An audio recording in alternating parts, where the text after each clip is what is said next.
Hello, my name's Danny and this is Start Hypnosis. So if you're watching this video, hopefully it means you've booked in to come and see me for your first hypnosis session. And what's really good to do before you come along is to watch this video all the way through. I try not to make it too boring, but hopefully you'll learn and understand what hypnosis is and how it works. And it's a very confusing subject. So what is hypnosis? So hypnosis is literally a state of detailed focus. Sometimes there's relaxation added to it, but you don't have to be relaxed to have hypnosis. But it can help sometimes. And there's also a lot of imagination and imagery used with hypnosis. Everybody can be hypnotized. In fact, we often go into hypnosis throughout the day. You'll be completely aware of all what's going on. 96% of people are aware of everything that is said and everything that happens. You can't be made to do anything you don't want to do. That's simply Hollywood. That's simply shows for entertainment. You'll be aware of all that goes on. You know, and it's actually quite a process where it's good to have some interaction a lot of times. So sometimes, you know, you'll be talking to me throughout. Sometimes it all depends on what's going to work.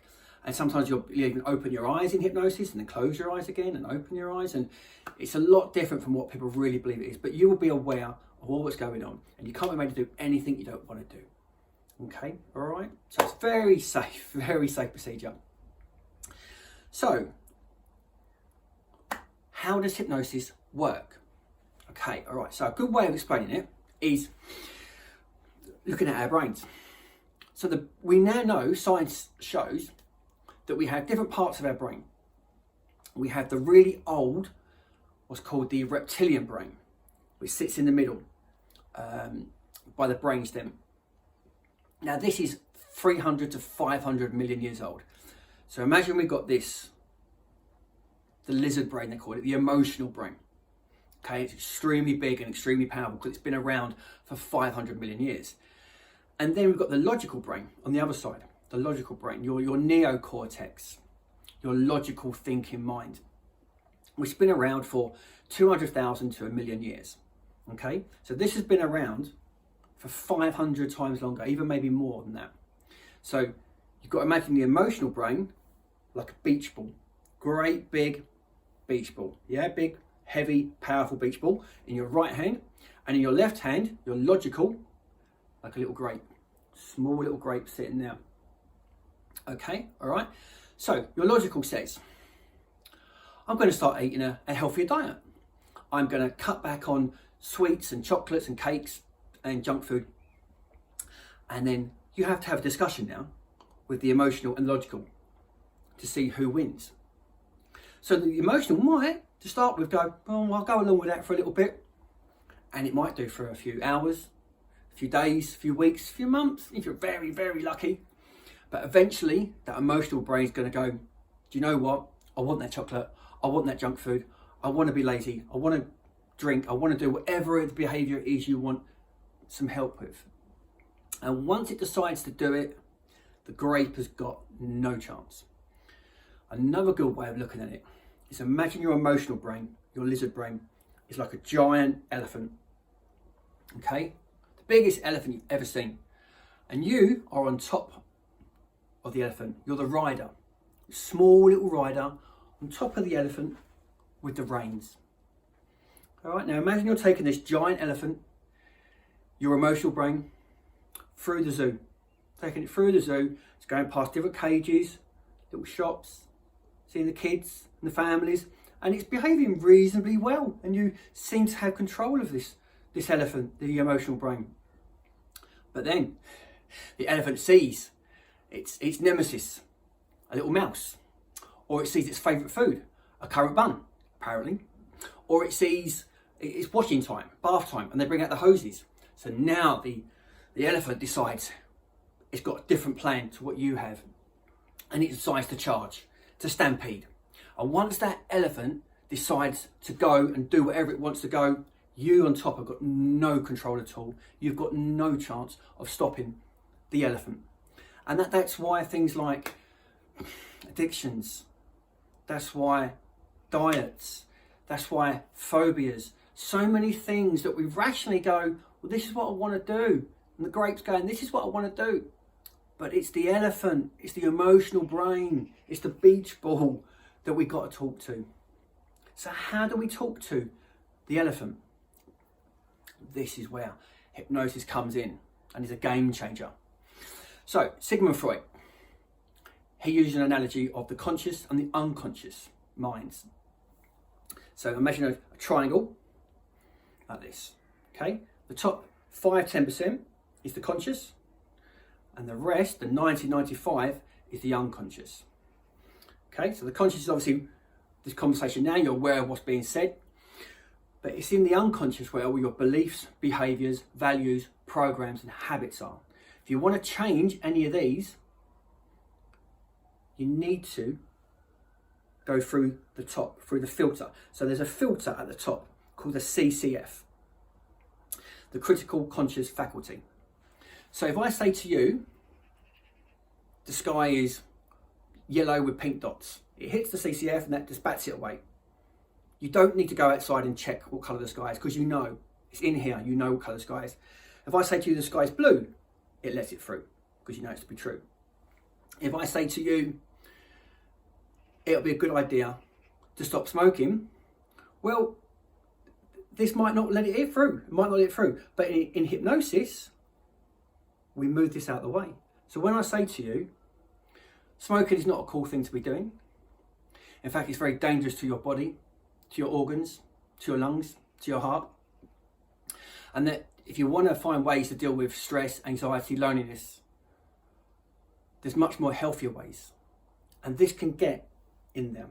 And whatever the suggestion we need, whatever the program's in here, by using hypnosis, we move away the CCF so the suggestions can get in. Because if I had to say to you, well, stop overeating, exercise more, you know, bounces away because of programs in the unconscious. And this is how we talk to the elephant before it starts to charge. We talk to the elephant. We tell the elephant it doesn't have to be scared of mice, that mice are okay. We tell the elephant that if it sees a currant bun, then we can get it one later on. It doesn't have to go and get it now. And we can say to the elephant that bath time doesn't have to be that worrying. We can do it in a way that you find maybe enjoyable. So it doesn't charge, it doesn't stampede. A lot of people, you know, everyone has the reptilian and the logic, the neocortex, and everyone has this little battle going on. But for some people, they manage to sail through life brilliantly negotiating with their emotional brain and the logical brain. And other people, it's difficult, it's a battle. What hypnosis does,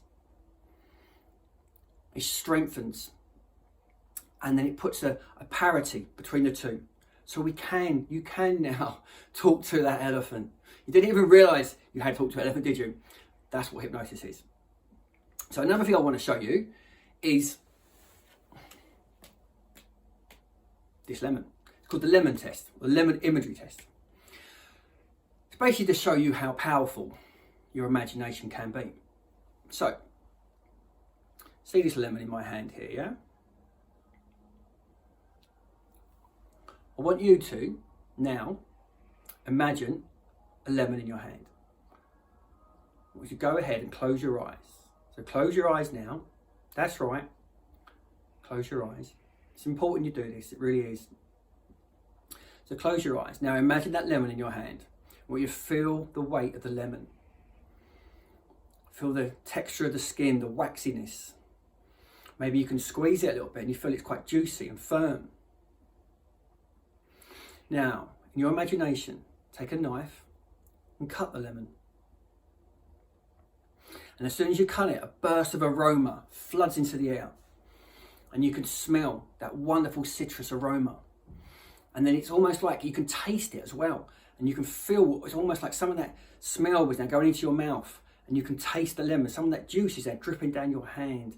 The juice is all over your hand now. And feel that juice in your hand. Feel what it feels like, the wetness of it. Now take the knife and cut a little wedge of that lemon. Now place this piece of lemon in your mouth. Feel that lemon on your tongue and the burst of flavours, the burst of aromas, the citrus, the sharpness, the acidity of it. Wonderful flavours coming out all over your tongue, all over your mouth, all over your lips. Maybe you can feel yourself chewing it. Imagine yourself chewing that lemon. Okay. Open your eyes. How was that? Could you taste the lemon? Could you smell the lemon? Could you feel the lemon? Where was the lemon? Your lemon. Where was your lemon? It wasn't in your hand. It was in your imagination. This is what hypnosis does. All your fears and all your phobias and all your problems, they're in your imagination. And it's so powerful, the imagination. And by using hypnosis, we can get in there and we can change and alter the things in there. So I hope this has helped you understand a bit more about what hypnosis is, what it isn't, and how it works. Basically, the emotional brain and the logical brain are at odds with each other. And using hypnosis, we can talk to the emotional brain, the elephant, by using images and recreating things. But there's lots of different ways. We don't even have to go back to the event of what happened. Often there's some really good hypnosis using no content. But there's other stuff where, we can use the content. It all depends on what you want. We can dress this up, and there's so many different techniques and styles to suit the person. So I hope you watch this all the way through. If you've got any questions, write them down. So when you come and see me for our first session, we can go through any problems or any concerns that you've got.